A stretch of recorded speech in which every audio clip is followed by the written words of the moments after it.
வாழ்க வையகம், வாழ்க வளமுடன். மிக்க நன்றி அம்மா. குரு வாழ்க, குருவே துணை.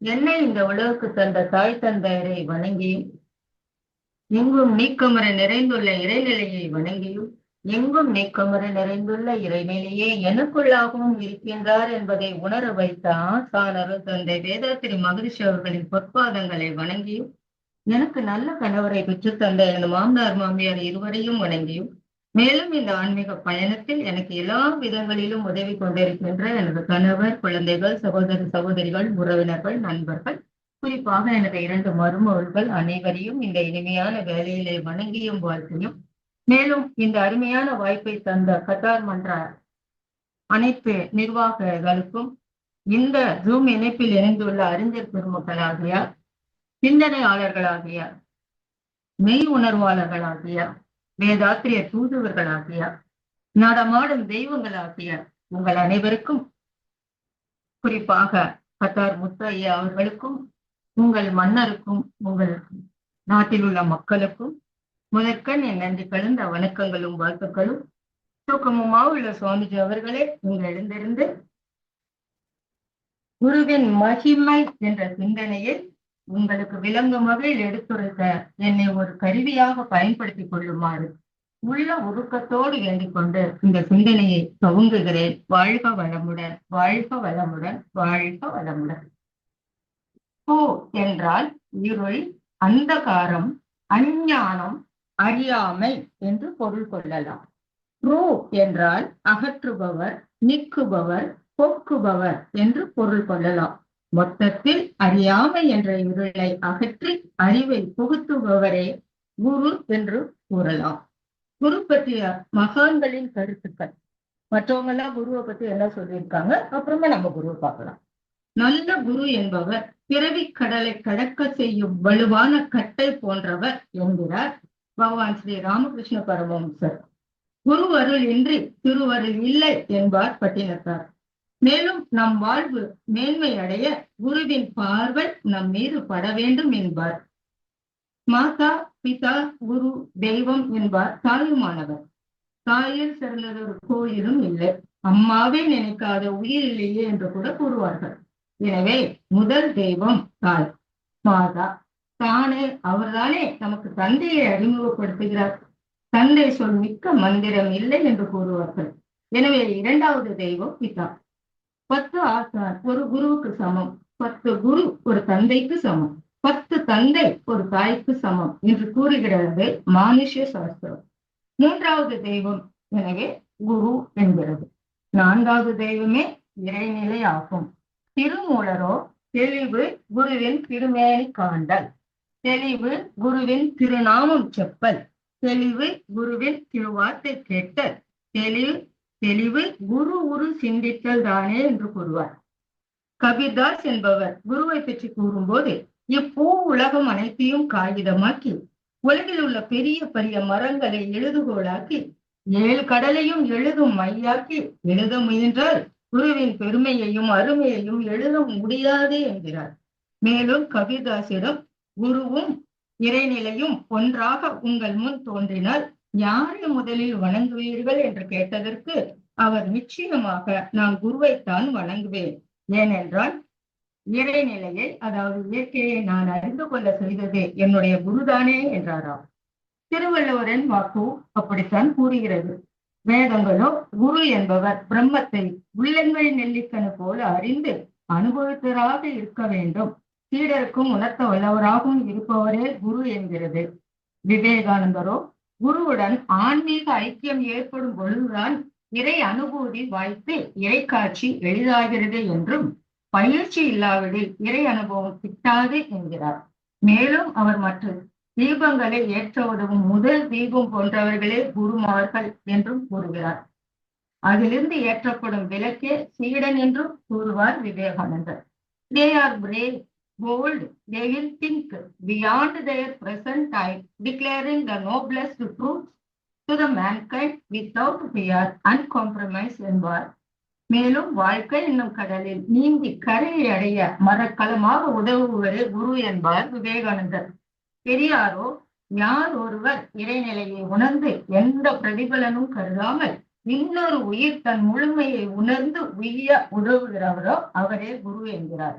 பழுத்த அத்வைத ஞானி மகாகவி பாரதியாரோ ஞாயிற்று சங்கிலியால் அடக்கலாமோ, ஞானகுரு பெருமையினை விளக்கப்போமோ என்றாரே. ராமகிருஷ்ண பரமஹம்சரோ அருள்நிதி மனோரம சின்னசாமி எழுதிய என் குருநாதர் புத்தகத்தில் உள்ளபடி ஓரிடத்தில் ஆள் எட்டி பார்க்க முடியாத உயரமான அகழ்ந்த பாத்திரத்தில் பொங்கி ததும்பும் இனிய சுவையான ஆனந்தம் எனும் பாயாசம் இருந்ததாம். அதன் மேல் ஏணி ஒன்று சாய்த்து வைக்கப்பட்டிருந்தாளா. வேற தெரிந்த சிலர் அதில் என்ன இருக்கிறது என்று எட்டி பார்த்துவிட்டு அதில் குதித்து பாயாசத்தில் அமிழ்ந்து விட்டனர். இவர்கள் ஒரு வகை.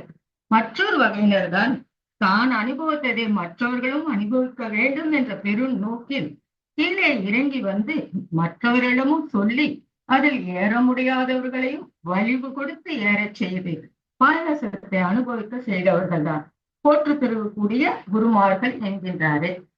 நம் மகரிஷியை போல என்று கூட எடுத்துக்கொள்ளலாம் அல்லவா. பொதுவாக குருமார்களை 3 வகையாக கூறுவார்கள். சத்குரு, சித்குரு, சிவகுரு என்று கூறுவார்கள். சத்குரு என்றால் 8 வகையான தன்மைகளை தன்னுள்ளே கொண்டவர் ஆவார். அதாவது போதக குரு, சாஸ்திரங்களின் உண்மையை உணர்ந்து மற்றவர்களுக்கு உணர்த்தியவர். வேதக குரு, இயற்கை இறைவனை உணர்ந்து மற்றவர்களுக்கு எளிமையாக உணர்த்தியவர். வாசக குரு, அக வாழ்க்கை வாழ்ந்து புலன்களை அளவு முறையோடு பயன்படுத்தி மற்றவர்களுக்கும் பயன்படுத்த வழி கூறுபவர். காரக குரு, செயல் விளைவு நீதி சிவஜீவ ஐக்கியம் பற்றி கூறுபவர். சூசக குரு, சன்மார்க்க நெறியில் பிற உயிருக்கு துன்பம் தராமல் அனைவரும் இறைவனுடைய அம்சம் என்று உணர்த்துபவர்.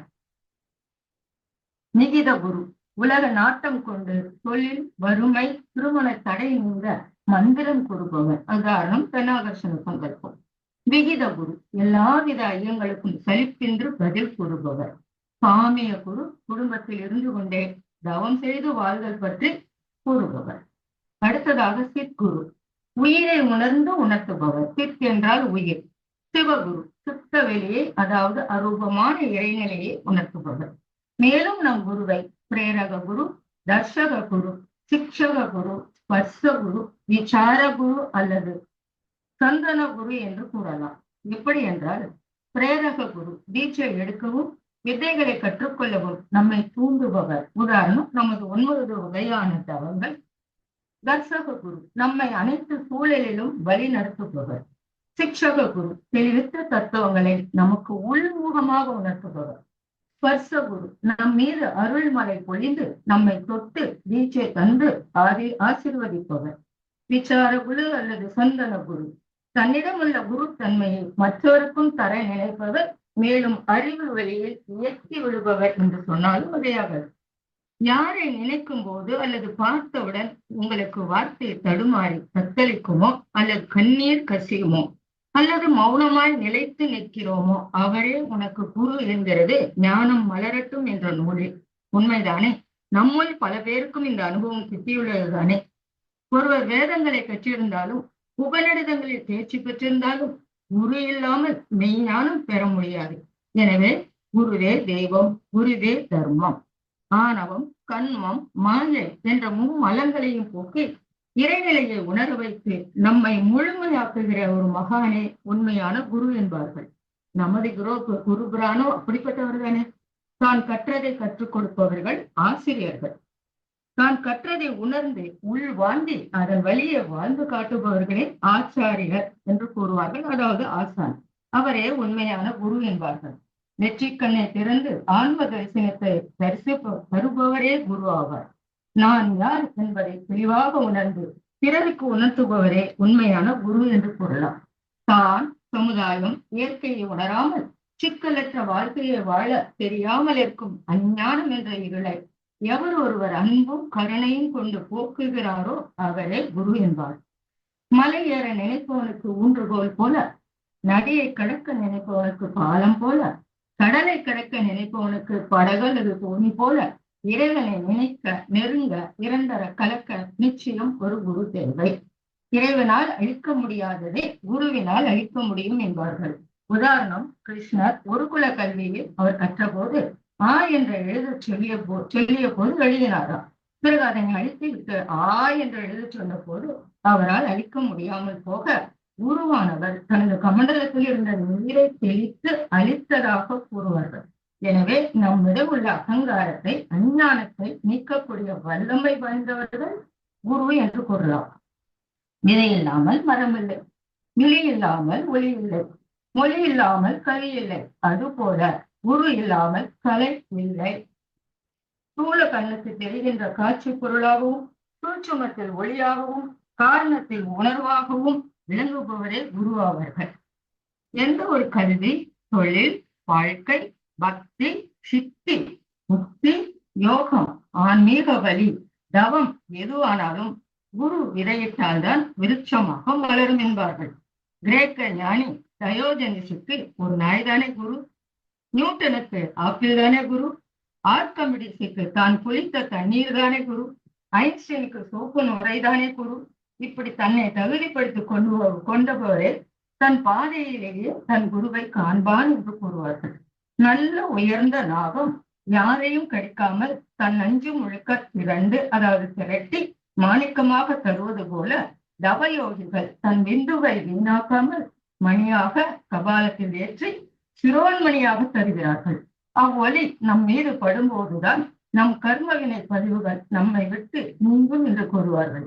இதற்கு நம் மகரிஷியே ஒரு சிறந்த எடுத்துக்காட்டு. குரு என்பவர் யார்?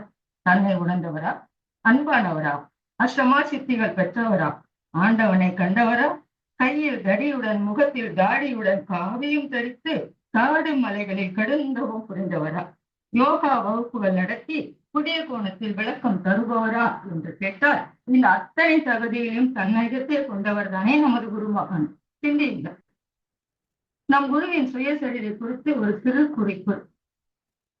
கூடுவாஞ்சேரியில் திரு வரதப்பன், திருமதி சின்னம்மாள் என்ற பெற்றோர் தவம் இருந்து 8வது குழந்தையாக 1911ஆம் ஆண்டு ஆகஸ்ட் 14ஆம் தேதி பிறந்தவர் ஆவார். நெசவாளர் குடும்பத்தில் பிறந்து 3ஆம் வகுப்பு வரை படித்தவர்.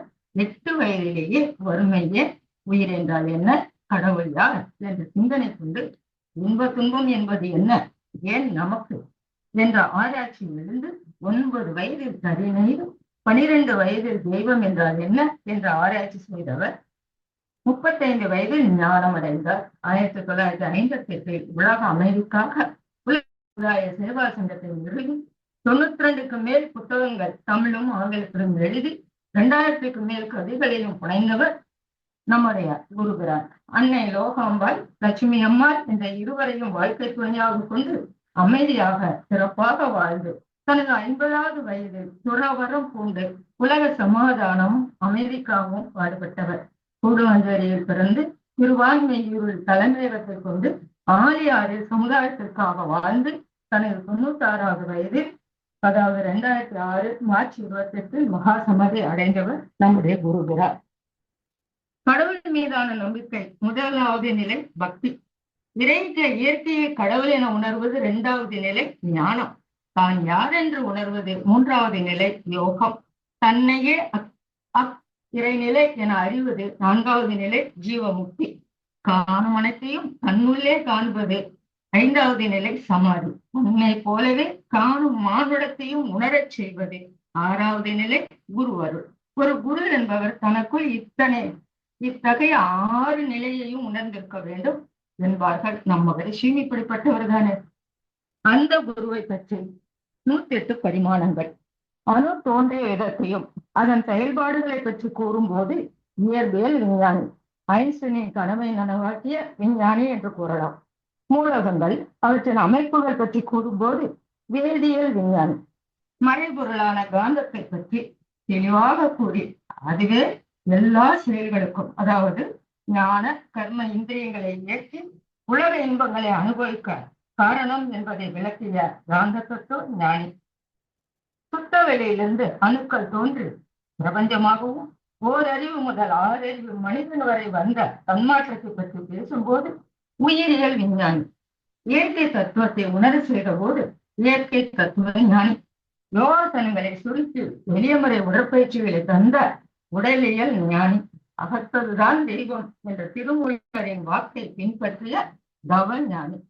ஆதிசங்கரின் அத்வைத தத்துவத்தை விளக்கிய அத்வைத ஞானி. அத்வைதம், துவைதம், விசிஷ்டாத்வைதம் மூன்றையும் உலக மக்களுக்கு புரிய வைத்த உலக நல ஞானி. இளமையை காத்து நோய் எதிர்ப்பாற்றலை பெருக்கி சாவை தள்ளி போடும் விதையான காயகல்பத்தை தந்ததால் சித்த ஞானி. அகத்தவமும் அகத்தாய்வும் ஒரு பறவையின் இரண்டு இறக்கைகளை போன்றது. ஒரு நாணயத்தின் இரண்டு பக்கங்கள் போன்றது. ஒரு தண்டவாளத்தின் இரண்டு ரேஸ் போன்றது என்பதை உணர வைத்த ஆராய்ச்சி ஞானி. எல்லாம் வல்ல இறைவனை முற்றிலும் உணர்ந்து தெளிவாக உணர்த்தியதால் மெய்ஞானி. விஞ்ஞானத்தையும் மெய்ஞானத்தையும் ஒருங்கிணைத்து கூறியதால் மெய்ஞான விஞ்ஞானி. பிரம்மத்தை போதித்ததால் பிரம்ம ஞானி.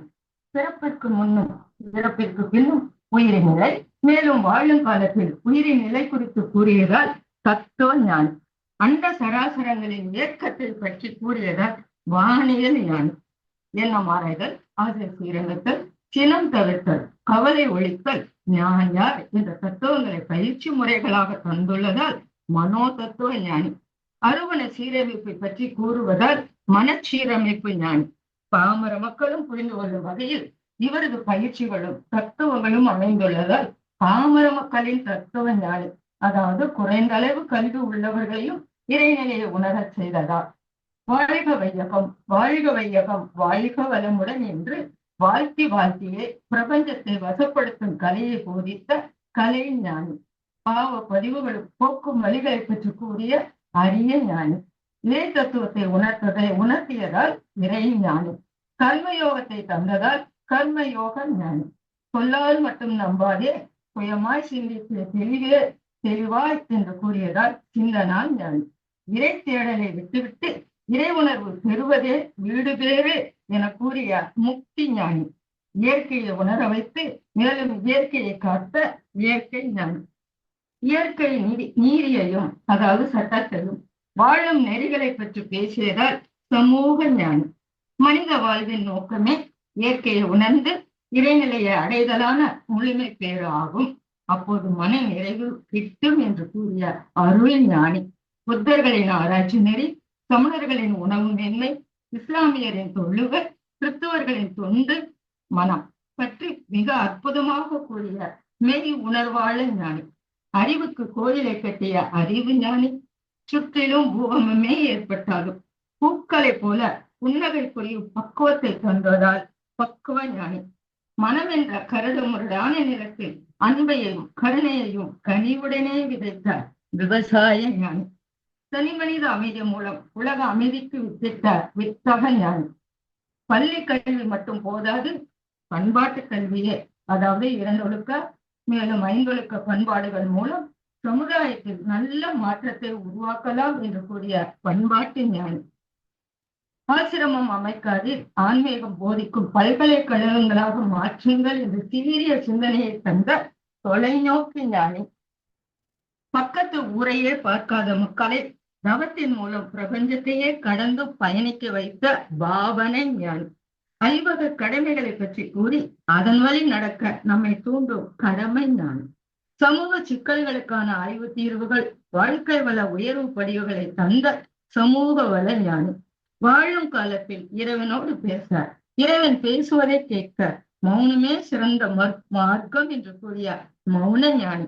மனமெனும் புதினம் அது ஜீவகாந்த அலையே என்றும், சுற்றுவெளியின் அலை இயக்கம் மூலமாக வந்த ஜீவகாந்த அலையே மனம் என்று மிக துல்லியமாக முடிவு கண்ட பகுத்துணர்வு ஞானி. மனதையும் உயிரையும் இணைக்கும் யோக வாழ்க்கையை தந்ததால் யோக ஞானி.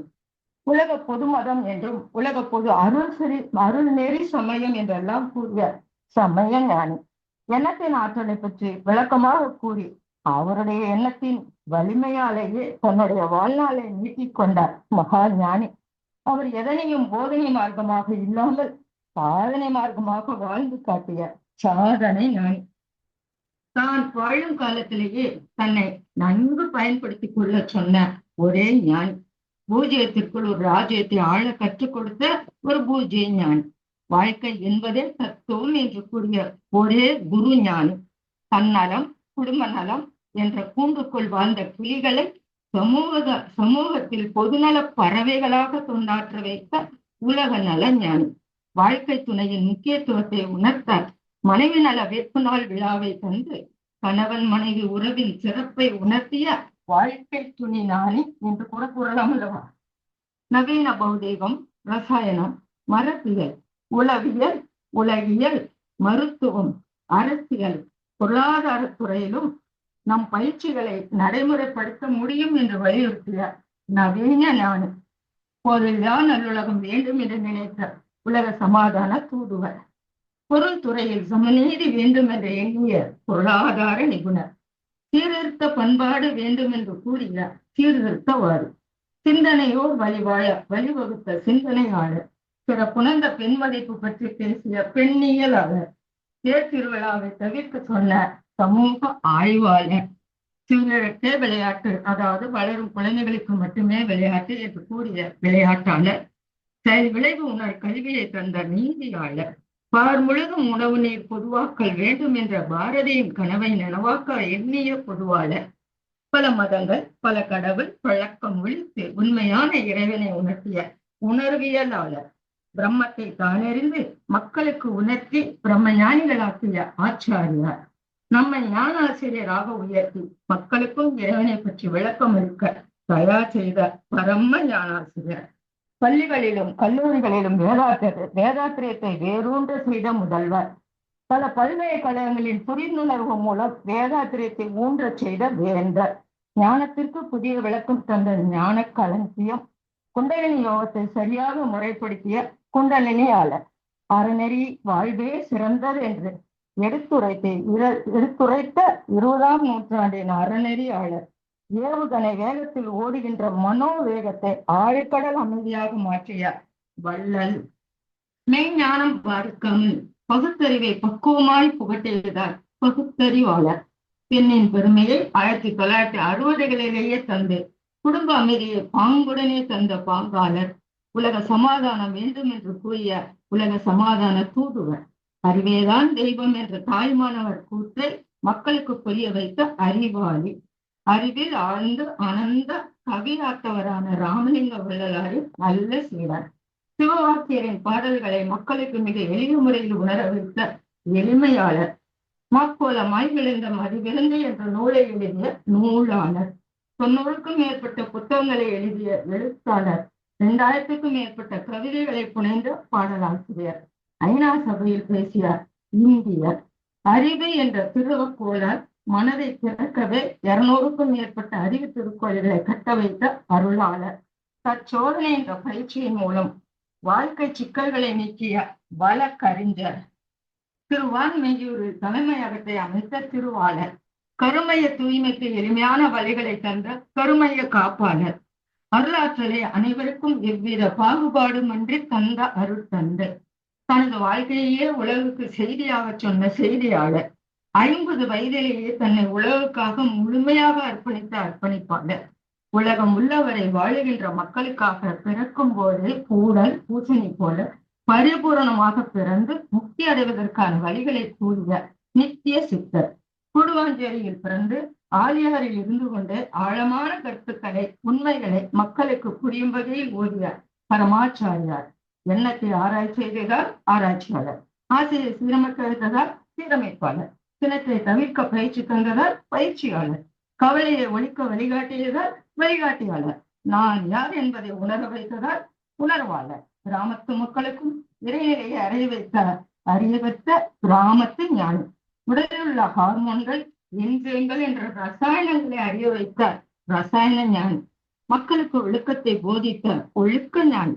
மெய்ஞானத்தை புறக்கணித்த விஞ்ஞானம் வாழ்வில் வளம் அளிக்கும் என்று கூறிய வாழ்வியல் ஞானி. வள்ளுவனுக்கு குடும்பம் தந்த வள்ளுவன் ஞானி. முக்தி அடைய வழிகளை சொன்ன முக்தியாளர்.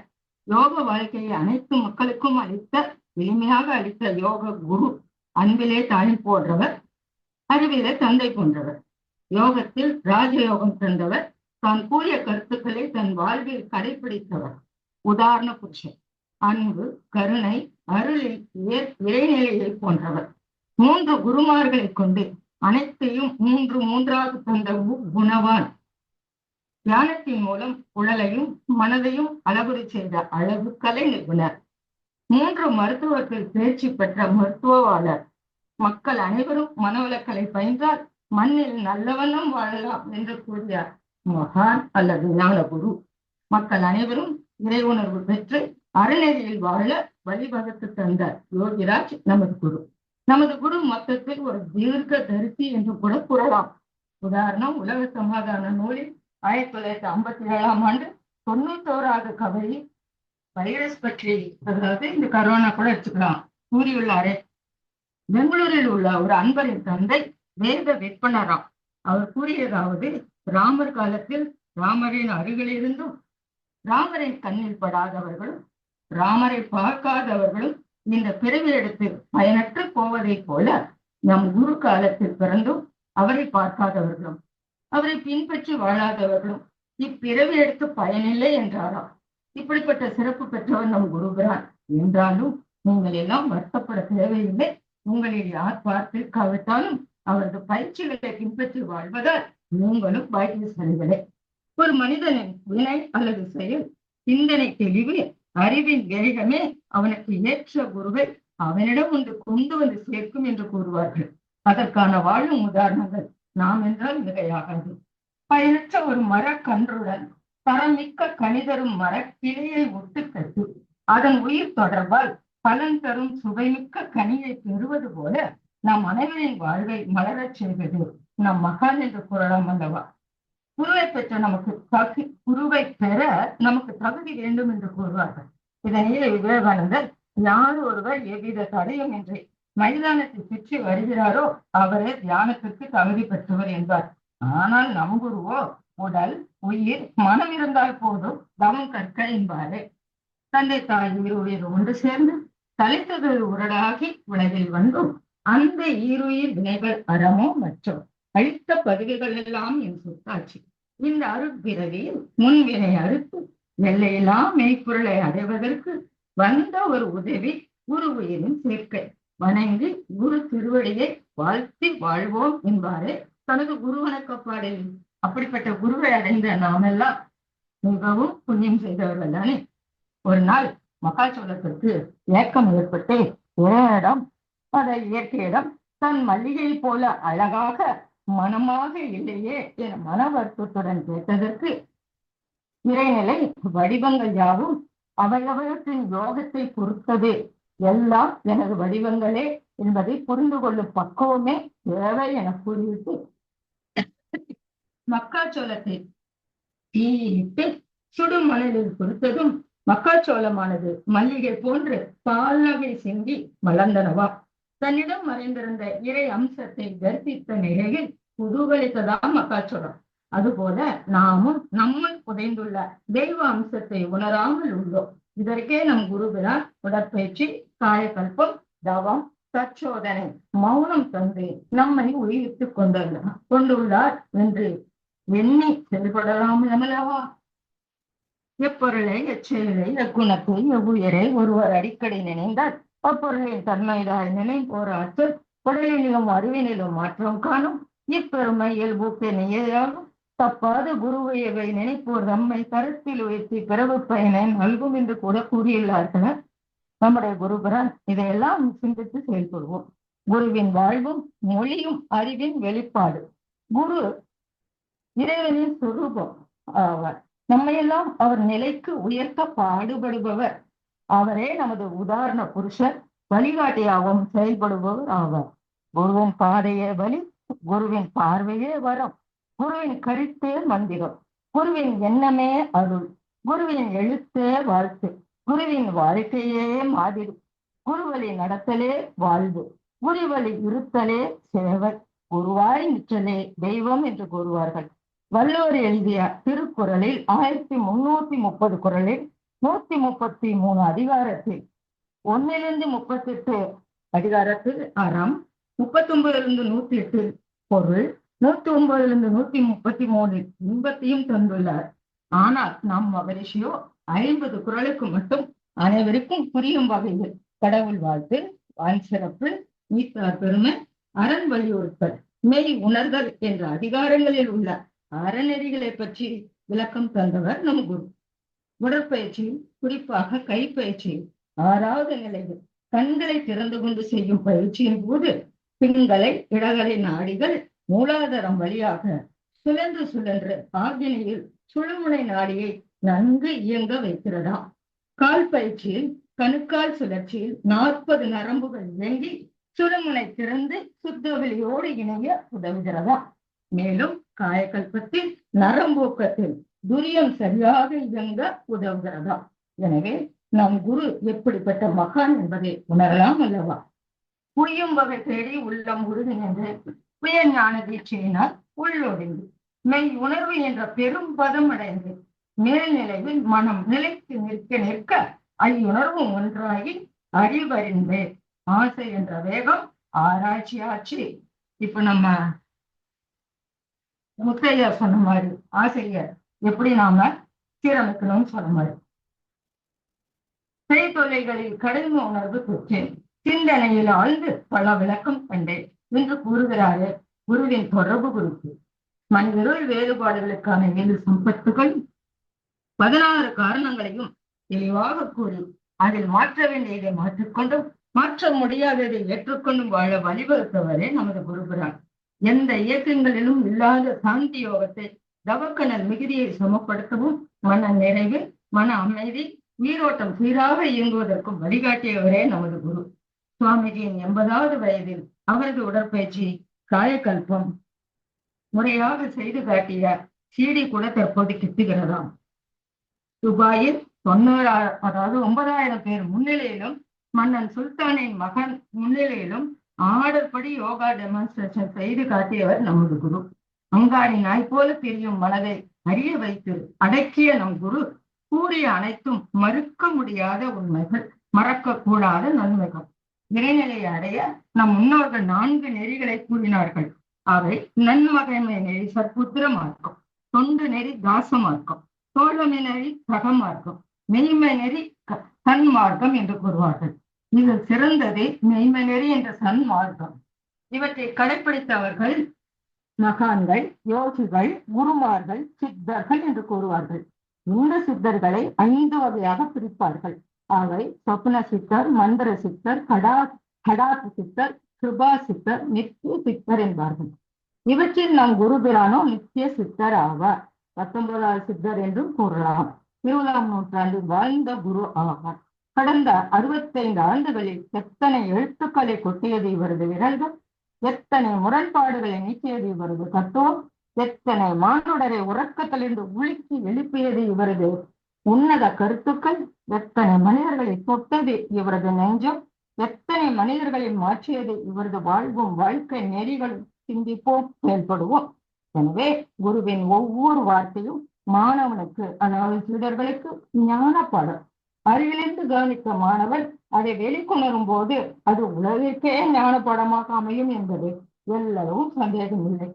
ஞானதேவரின் பாடல் ஒன்று: நாயை தின்றவன் நல்ல குருநாத, பன்றையை தின்றவன் எத்தனை யோகியோ, யானை தின்றவன் எத்தனை ஞானோ, கேளாய் ஓ மன்னா பரம்பெருள் கூற்றினை என்பதற்கேற்ப வாழ்ந்தவர் நமது குருபுரான்.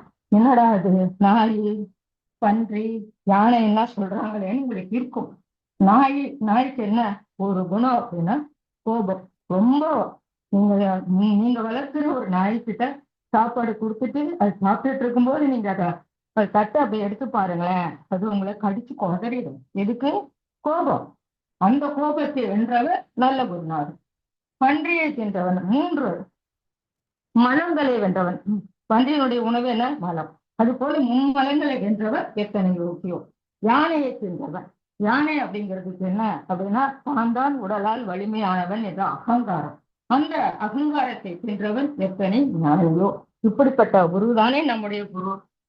சிந்திங்கள்.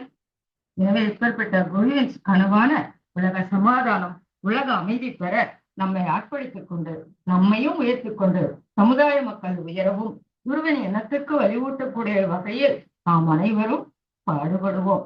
வார்த்தைகள் அமைதியை உண்டாக்கினால் அதன் பெயர் மந்திரம். செயல்கள் அமைதியை உண்டாக்கினால் அதன் பெயர் தந்திரம். ஓசைகள் அமைதியை உண்டாக்கினால் அதன் பெயர் இசை. பார்வை அமைதியை உண்டாக்கினால் அதன் பெயர் தரிசனம். அமரும் நிலையானது அமைதியை உண்டாக்கினால் அதன் பெயர் யோகம். மனம் அமைதியை உண்டாக்கினால் அதன் பெயர் தியானம். சுவாசம் அமைதியை உண்டாக்கினால் அதன் பெயர் வாசி. சக்தி அமைதியை உண்டாக்கினால் அதன் பெயர் குண்டலினி. ஆனால் ஒரே ஒரு பெயர் அமைதியை உண்டாக்கினால் அவர் பெயரே குரு ஆவார் என்று ஒரு சித்தர் குரலில் கூறியிருக்கிறார்கள். இந்த குருவே, குருவினுடைய ஞானமே வீரம், குருவினுடைய பாதையே மோட்சம், குரு தரிசனமே இதை தரிசனம். முகம் தெரியாதவர்களுக்கு கூட முகவரி தந்தவர் குரு. அனைவரின் கருமையத்தோடு கலந்திருப்பவர் குரு. குரு என்றாலே நல் வழியில் வாழ்ந்து அந்த அனுபவத்தை போதித்து சாதிக்க வழிகாட்டியவர் குரு. நாம் அனைவரும் 3 வரங்களை பெற்றுள்ளோம். மனிதனாக பிறந்தது முதல் வரம், அவையாரின் அறிவெழுது மாநிலராய் பிறத்தல் அறிதல் என்ற பாடலின் மூலமாக. 2வது உடல், உயிர், மனம், அறிவு ஒன்றோடு ஒன்று இணக்கமாக இருக்க அருள் நிதியர்களை உருவாக்கிய குருவை நாம் அனைவரும் குருவாக பெற்றது 2வது வரம். குரு வார்த்தைகளையே நம் வாழ்க்கையாக்கி கொண்டு வாழ மிக மிக எளிமையான பயிற்சிகளை நமது தாய்மொழியிலேயே பெற்றது 3வது வரம் என்று கூட கால பொருந்தும் தானே. அப்படிப்பட்ட குருவை பெற்ற நாம் அனைவரும் பாக்கியசாலிகள் என்று கூறி, இத்தனை நேரம் நீங்கள் எல்லோரும் பொறுமையாக இருந்து கேட்ட உங்கள் அனைவருக்கும் நன்றி, நன்றி, நன்றி. நீங்களும் உங்களுடைய அன்பு குடும்பமும் உடல் நலம், நீலாயு, சிறை செல்வோ, உயர் புகழ், மெய்ஞானம் ஓங்கி வாழ ஒருவர்களும் திருவர்களும் பெரிய மனமாற வாழ்த்தி நிறைவு செய்கிறேன். வாய்ப்புக்கு நன்றி, நன்றி, நன்றி. வாழ்க வளமுடன்.